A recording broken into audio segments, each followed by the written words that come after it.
राधे राधे दोस्तों। तो जैसा कि हमने अपने पिछले वीडियो में प्रिवेंटिव डिटेंशन निवारक निरोध इसको पूरा ख़त्म कर दिया था।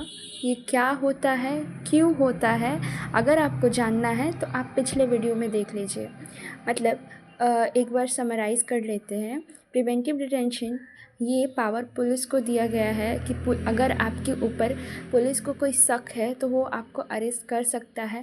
बिना कोई अपील सुने, बिना कोई वारंट शो किए वो आपको अरेस्ट कर सकता है। और अरेस्ट करेगा तो कितने दिन के लिए? तो 3 महीने के लिए, मतलब मिनिमम 3 महीना है।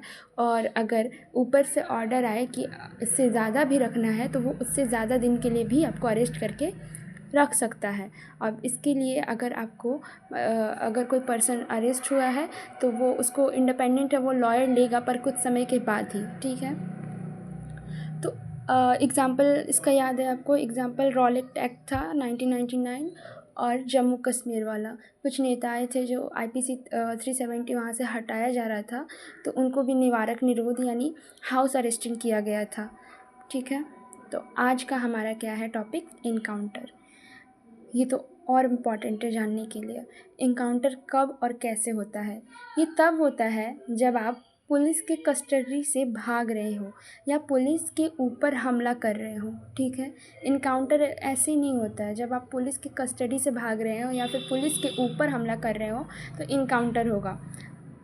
तब पहले पुलिस अपराधी के ऊपर गोली चलाने से पहले हवा में गोली चलाएगी, और अगर फिर भी अपराधी नहीं रुका तो पहले कमर के नीचे शूट करेगी, फिर उसके बाद ही अपराधी को मारेगी, ठीक है। इनकाउंटर क्यों होता है? जब आप किसी पुलिस की बात नहीं मान रहे हो, मीन्स आप पुलिस की कस्टडी से भाग रहे हो या फिर पुलिस के ऊपर ही हमला कर रहे हो और अब भागने लगे, तो इनकाउंटर क्यों होगा? पुलिस क्या करेगी, आपको पहले वार्निंग देने के लिए हवा में गोली चलाएगी। देन आप फिर भी नहीं रुक रहे हो तो आपके कमर के नीचे यानी पैर, इन सब जगहों पे शूट होगा। उसके बाद भी आप नहीं रुके तब आपको ऊपर के हिस्सों पे यानी और जगह कहीं पे गोली चलाएगी। एग्ज़ाम्पल में है इसका हैदराबाद रेप केस। ये क्या हुआ था, इसमें 4 क्रिमिनल्स थे, उनका इनकाउंटर किया गया था। ये जानबूझकर इनकाउंटर किया गया था क्योंकि ऐसे क्रिमिनल्स को वहाँ की पुलिस नहीं चाहती थी कि वो मतलब थोड़े दिन के लिए भी ज़िंदा रहे या फिर जेल में रहे। ये एक तरह से सही भी है। इनकाउंटर फ़र्ज़ी भी होता है, एक रियल भी होता है, पर फ़र्ज़ी इनकाउंटर ये जो था ये बहुत सही था क्योंकि उन लोगों को ज़्यादा देर तक ज़िंदा भी नहीं रखना था। जब इनकाउंटर को सही साबित करना है तो पोस्टमार्टम रिपोर्ट में यह प्रूव करना चाहिए कि गोली साइड से आई है। अब हमको इनकाउंटर को क्या करना है? पोस्टमार्टम तो रिपोर्ट होगा ही। अगर कोई क्रिमिनल को मारा गया है या फिर किसी का डेथ हुआ है तो पोस्टमार्टम रिपोर्ट होता ही है। तो हमें इनकाउंटर को शो करना है कि क्रिमिनल जो है इनकाउंटर के द्वारा मारा गया है।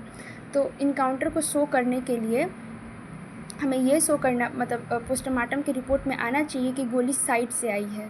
तो क्या हुआ था कि जब ये हैदराबाद रेप केस हुआ था तो इसमें 4 क्रिमिनल्स थे। तो पुलिस, वहाँ हैदराबाद की पुलिस क्या की, उन चारों क्रिमिनल्स को बोली कि जाओ जाओ भाग जाओ, मतलब उन लोग को भगाने लगी। अब वो जब जैसे ही भागे तो उनके ऊपर शूट किया।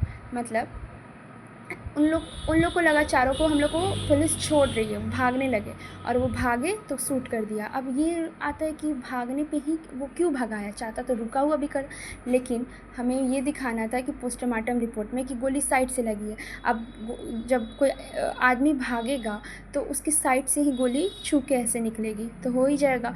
अगर वो आदमी स्टेबल रहता, रुका रहता, तो गोली लगती तो 90 डिग्री में यानी सीधे गोली लगती। तो ये ऐसे शो नहीं हो पाता, जिसके द्वारा पुलिस के ऊपर भी कार्रवाई हो सकती थी, इसीलिए।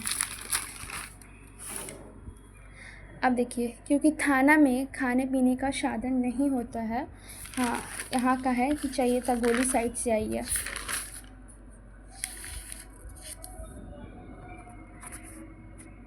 अब इधर देखिए पहले, जैसे अगर कोई आदमी खड़ा होता है तो गोली सीधा लगता है। तो इसलिए अगर किसी अपराधी को जानबूझकर इनकाउंटर करना है तो पहले उसको भगाना पड़ेगा, क्योंकि भागते हुए आदमी को जब गोली लगेगी तो वो साइड से मोशन में लगेगी, ठीक है। इतना के लिए, मतलब आज के लिए इतना ही। नेक्स्ट टॉपिक है हमारा इंट्रोगेशन, जो कि होता है पूछताछ। ठीक है, तो ये हम अपने अगले वीडियो में बनाएंगे। धन्यवाद।